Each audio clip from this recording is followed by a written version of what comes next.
He's an author, he's a speaker, he's a Silicon Valley entrepreneur. He's developed apps that have been downloaded millions of times. And now, at least today and this week, he's most known for being the author of a post that has gone super viral across the world and contains the biggest warnings for many in the world on coronavirus and what exactly to do. Tomas Pueyo, thank you very much for being with us live from San Francisco in this interview with India Today. My first question to you, Tomas, is what made you write this post titled "Why We Must Act Now"? It seems very prescient. It's been 6 days since you wrote it. What made you write it? I was following the coronavirus like anybody a few weeks ago. And for my job, I am very used to see exponential growth rates. So when I saw the growth rate on coronavirus, I realized that this was going to be a very big problem. So I started just blogging about it, just writing on Facebook, really, to my friends. And every day I wrote an update, and more people started following me and telling me that this was really useful. But I didn't think a lot of it. What happened then is that I thought everybody here in Silicon Valley would realize the threat and shut down the companies, but they weren't. And so I realized people are not understanding the problem here. So I wrote a couple of posts on Facebook around the Bay Area, the San Francisco Bay Area, around Seattle, to help my friends. And then a friend from Paris said, "Hey, write something for us too." So that's what I did. I put everything I knew together. I put it on a post for my friends in Paris. And it just happened to be the right message that the world wanted to hear. Which parts of your report, and it's quite a long report, lots of charts, lots of data, were there any particular data sets or charts that you think resonated the most, Tomas? Yeah, I think it's a few conclusions, actually. One of the conclusions is, this is exponential. It looks small right now, but it's going to explode in a few days, in a few weeks. And that's what we're seeing, right? Countries that had a handful of cases suddenly have hundreds and then thousands. That's the first one. The second one was, we're not realizing the true number of cases. You can look, in fact, at a few data points, such as the number of deaths, to understand the true number of cases. Because the ones that you have right now in any country are the official ones, the ones that people have tested for and tested positive. But the number of true cases is substantially higher. So there's methods to achieve that. In the case of India, for example, you guys have 2 deaths right now, 114 cases, but it's probably that you have 10 times that amount of cases. Just with a couple of rules of thumb. And then the final thing that really resonated, I think, there's 2 more things. One is Wuhan from China closed the city, shut it down when they had around 500 official cases. Most countries in Europe, most of the biggest countries in Europe already have more than that, right? India is not there yet, but they didn't realize, oh wow, China was already shutting down the regions when they had fewer cases than this. And then the last point, I think, is that people don't realize that every day we wait is more expensive than the previous one, because this is growing exponentially. Tomas, since you mentioned India, I just wanted to touch upon that for a moment, because, India is the second most populous country in the world. Right now there is a belief that we've got, lower than normal positive cases, 98 at last count as we broadcast this. What are your observations there? There are some bottlenecks. There is a sense that there is vastly, lower testing than is required at this time. What would you say about what India is doing right now? I think there's probably 2 factors. One of them is definitely the testing. You can see a country, for example, like South Korea, that is testing very, very, very many people, and they are seeing a lot of cases. And so the more you test, the more you find. You cannot find what you're not looking for. So I'm sure there is a lot of under testing. I think the other thing is, India might have something positive going for it. And this is a paper that came this week saying that it is possible that warmer and more humid countries have a lower rate of transmission Yes. than countries that are drier and colder. So it might be that the transmission is not as the epidemic is not as bad as we think, but I'm sure it is substantially bigger than we think. Thomas, your post, did you expect it to go so viral? I mean, excuse the term viral because there's no other way to actually put it. Yeah. But did you expect that to be, translated into 20 languages? Did you expect the kind of resonance and the impact you're seeing now? It's impossible. It's impossible to expect this. I've been blogging for a couple of years. Yeah. The most I've ever had was 200,000 views. When I wrote something like this, I expected that maybe a few friends would send this to politicians in France, in Spain, in the US, Yeah. and so maybe have 10,000, 20,000 views. This is 1,000 times, more than 1,000 times more than that. But you just cannot expect that. It's impossible. Thomas, the data and the charts that you've put out in this post are undeniable. Were there any specific pieces of data that you see have had more impact than others? There are several warnings in your post as far as social distancing is concerned, about being realistic as far as the healthcare system being overwhelmed is concerned. Are you seeing your post, based on feedback, have any specific impact in that regard? It's interesting that most people don't highlight any part. What they really understand is the story, and I think that's the role that I had.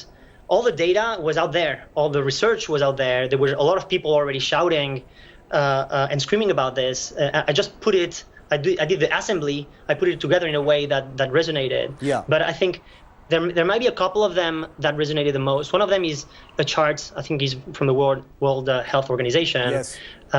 That shows the number of official cases and the number of true cases, and they show how by the time again Wuhan had just 500 cases, the number of true cases was an order of magnitude higher, substantially higher, right? And so that is proof that everybody can look at and realize, oh my God, this is also happening to me.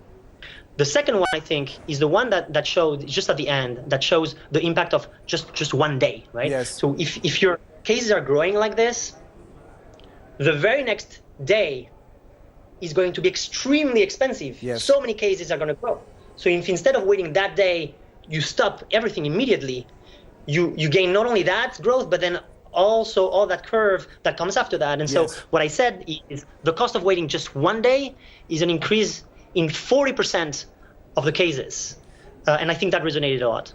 Do you think, Thomas, whether it's from the warnings in your post or, messages that have been put out by countries and governments since the 6 days since you wrote that post, are you heartened? What kind of data are you seeing since you wrote that post? Are things getting better in terms of how countries and the world is handling this crisis? Overall, so let's talk about the cases first and then the response later. The cases are exactly what we expected. The growth is growing exponentially. The cases are growing exponentially everywhere. And it's exactly what we expected. It's exactly what we expected 2 weeks ago, 3 weeks ago. And so there's no surprise there. The surprise was in the response of the governments. So now you have... So when I wrote this post in, I think, around Tuesday or Wednesday, no country outside of Italy and Eastern countries were considering big measures. None of them. Everybody was saying, this is okay, there's no problem. In my social networks, we need to push this message before the weekend. Because during the weekend, people meet different people from the week. They meet their parents, they meet their friends, and so the contagion is going to be explosive. We need to catch this before the weekend. We need governments to change the policies right now. And so I sent that on Thursday. On Friday, the U.S. turned their decision. They had decided only to have a travel ban on Wednesday. On Friday, they declared national emergency. Spain declared the state of emergency. On the one day after, it basically declared a shutdown in the country. France has declared a shutdown of the country, and so the conversation changed dramatically, Yeah. nearly overnight. Now, I don't know whether it's a coincidence that my article and these changes happened. What I know is that 35 million people have read Yeah. the article now. And I am hearing from my friends and friends of friends that people in some of these governments and other governments were changed their minds and their behaviors based on the article. So I want to believe that it had an influence, but you can never know. No, that's incredible because your piece, while it does sound several alarms, it also seeks to put into perspective using data what the situation is really, like now. And it's good to hear that governments are, perhaps listening to some of those warnings as well, Thomas. The question that I have now is, when you look at the way people, regard this crisis, there is either a lot of complacency, a lot of disbelief and disregard about the seriousness of it, or it's complete panic. Are you seeing more and more people being reasonable and actually taking the pains to understand this crisis rather than have an extreme view? Yeah, I think it's important to talk about the panic thing. And specifically about the concept of the advice of don't panic. The don't panic is advice that is always true. So as a result, it's not very relevant. Whenever I hear somebody saying don't panic, I ask, but what do you mean exactly? What do you want? What are the behaviors that you want to avoid, right? And it's true there is some behaviors that you want to avoid. You don't want people to be running to the supermarket and buying everything so that people who really need it can have it. The problem is when people say don't panic, what they also mean is there's no urgency. And that is catastrophic because hundreds of thousands or millions of lives are at stake when somebody says there's no urgency. Yes. So what I think is, of course, don't panic, never panic. You should never panic. But this is urgent. This is important. You need to make decisions right now with your head, not with your heart. Thomas, the people at the forefront of looking for either a cure or a vaccine for the coronavirus, the COVID-19 disease right now, it's happening at a furious pace right now. There are many candidate vaccines. There are combinations of treatments happening right now. Most people say that a vaccine won't be ready anywhere before the next 18 months or so. What kind of scenario do you see play out before that? Do you think things are going to become more manageable? Right now, they're overwhelming. Will they become more manageable in your view? It really depends on us. It really depends on us. You look, for example, at a country like China. They control this. There's very, very few cases coming every day from China. Yes. You look at a country like Japan or South Korea.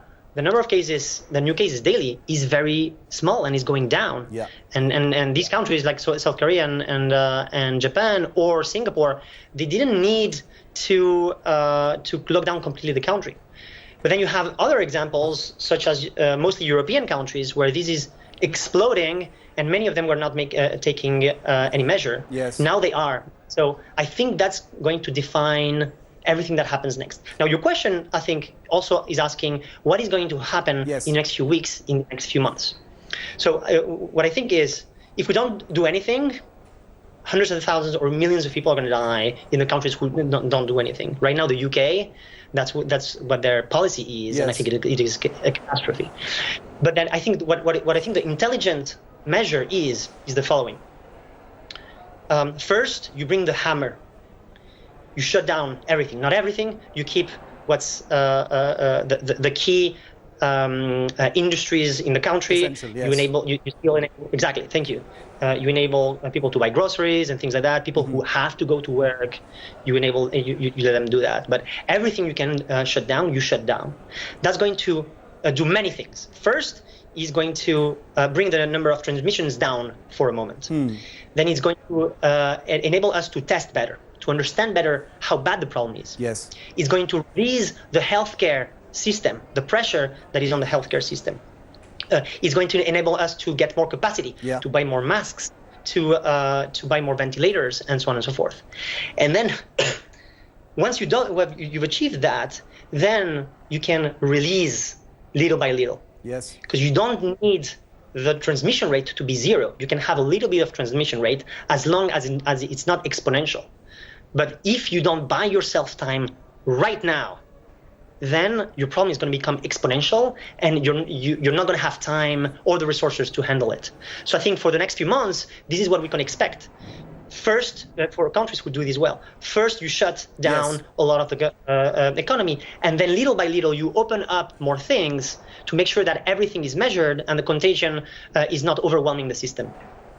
Okay, Thomas, now speaking about the way the world has handled the situation so far, as far as testing is concerned, I wanted to ask you, because different countries appear to be, testing for the virus in different ways, whether there are kits available, whether people have to present themselves, whether there's a risk of infection, like here in India, where people have to present themselves for testing at hospitals, standing in lines, etc. How long do you think, or how crucial is it for a more standardized and safe testing to happen all around the world?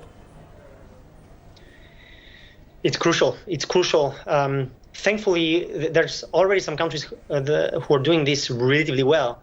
I think, again, South Korea is the perfect example, yes. And that's why their fatality rate is around 0.6%. Right. It's not that not only that people are dying in fewer numbers. Yeah. It's more importantly because they're testing everybody, and so they know everywhere where this virus is. And they're finding some very interesting patterns. For example, they're seeing that there's a lot of very young people who are infected, which other countries did not realize. Yes. But these people don't have symptoms or have very few symptoms. They're not going to the hospital. They're not getting checked. And so in most countries, they're running around spreading the virus, unlike in South Korea, where you actually know who is carrying this, and then you can quarantine these people. Thomas, since you work and you function in Silicon Valley, technology is your background as well. Could you throw some light on how you see technology, artificial intelligence, and things like that playing a role in the path ahead in dealing with the coronavirus? There are a few areas where we can help, but I don't want to take away from the true places, the true industries that can help. Yes. The number one is healthcare and research and epidemiology. Those are the ones who need to be leading this. And they need to be doing this with politicians, because they are the ones who can take the measures. Now, we can also help in some areas. For example, there are some apps that have been developed in a few countries that help trace contacts. Yes. For example, if everybody suddenly registers all the people they're meeting every day, if you have the coronavirus in 2 weeks, you can just hand that list to the authorities and they know exactly who they need to talk with. Right.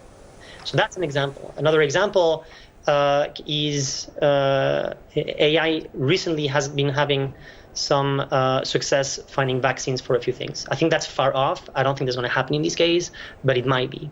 Another example is you have companies like Google and Facebook who have not only a lot of money to spread the message, but also a lot of resources to push in organizing people to spread the message and to decide what measures need to be taken. So I think tech can help, not as much as these other industries, though. Okay, last question, Thomas, before I let you go, is your post that you wrote 6 days ago is something that millions of people around the world in countries across the world have read.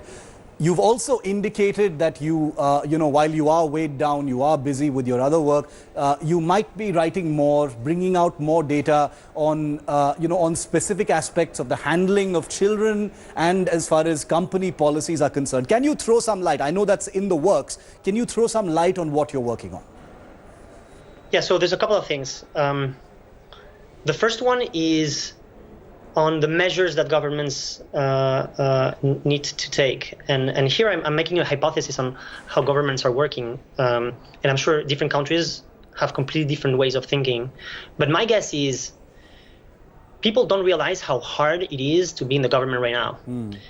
You have millions of people channeled through everybody you know, pushing you in different directions, telling you you need to do this, no, you need to do that. Yeah. You have a lot of data thrown at your face. And your responsibility as a leader is not only to decide what's right for the coronavirus, it is to decide what's right for everybody. Yeah.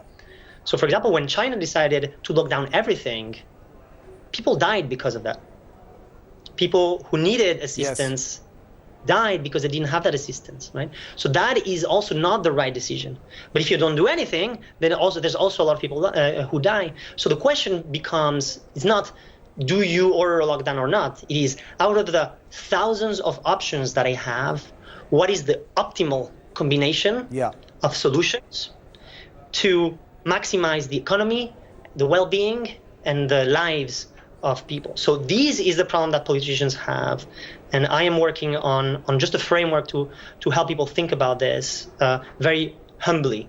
The second area is what you're talking about, but I think that problem is not a reality right now. A few people are facing this, me included. I've been at home for 10 days now, and I have 3 kids. Right. So it's hard, but this is going to be a reality for tens or hundreds of millions of people in the coming weeks. And then that's the right time to focus on this. And specifically, the questions are, one, how do you, if you can stay home to work, how can you maintain productivity? Yes. That's the number one. The second one is, especially now for parents, how do you handle a situation where you need to work from home and your kids are home too, and you don't have help? And so these are some of the aspects that I'm going to be working on over the next few weeks. Tomas, it's been a pleasure. Given the influence of your post 6 days ago, we're very much looking forward to your findings and projections in the next work that you put out. The coronavirus fight continues, and it's voices like yours that will continue to help. Always a privilege. Thank you, Tomas Pueyo, for joining us here on India Today. Thank you very much.